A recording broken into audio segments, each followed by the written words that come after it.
Anim na personalidad ang tinukoy sa bagong interim report ng Independent Commission for Infrastructure na inihain nila sa Office of the Ombudsman.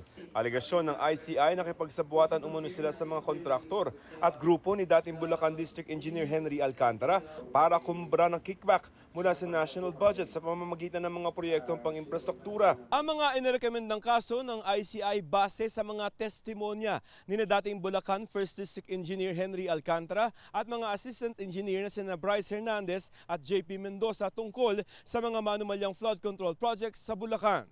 Dalawang senador ang pinangalanan sa report, sina Senador Jinggoy Estrada at Senador Joel Villanueva na inirekomendang kasuhan ng plunder, graft, direct o indirect bribery at corruption of public officials. Ayon sa ICI, kinausap umano ni Estrada si Alcantara at sinabing may 355 million pesos siyang alokasyon para sa mga flood control project. Sagot ni Estrada, wala siyang tinanggap na anumang pondong nakalaan para sa flood control. Batay lamang daw sa sabi-sabi ang mga paratang laban sa kanya.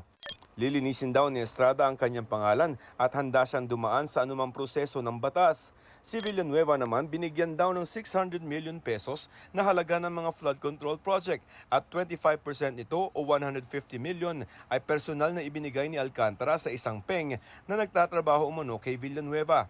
Ayon kay Villanueva, pag-aaralan ng mga abogado niya ang basehan ng pagkakasama niya sa report. Hihintayin daw niya ang susunod na hakbang ng ombudsman. Giit ng senador, siya mismo nagsiwala tungkol sa flood control projects na hindi na ipatupad.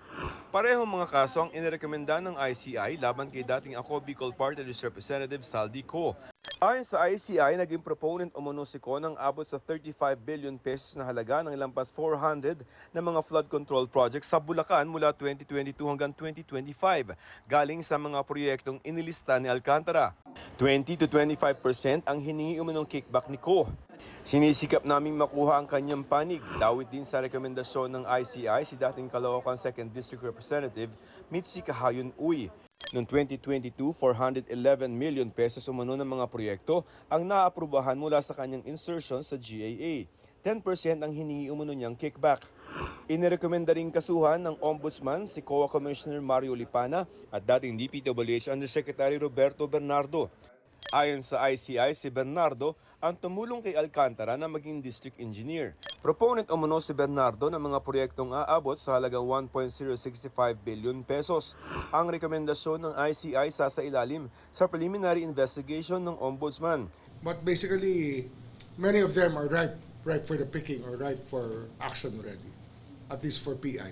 It means that most of the fact-finding has been done already by the ICI, or sometimes the fact-finding was done by the DOJ, and which makes the facts already vetted or validated already by the respective offices. So bilis. And we expect to be filing cases soon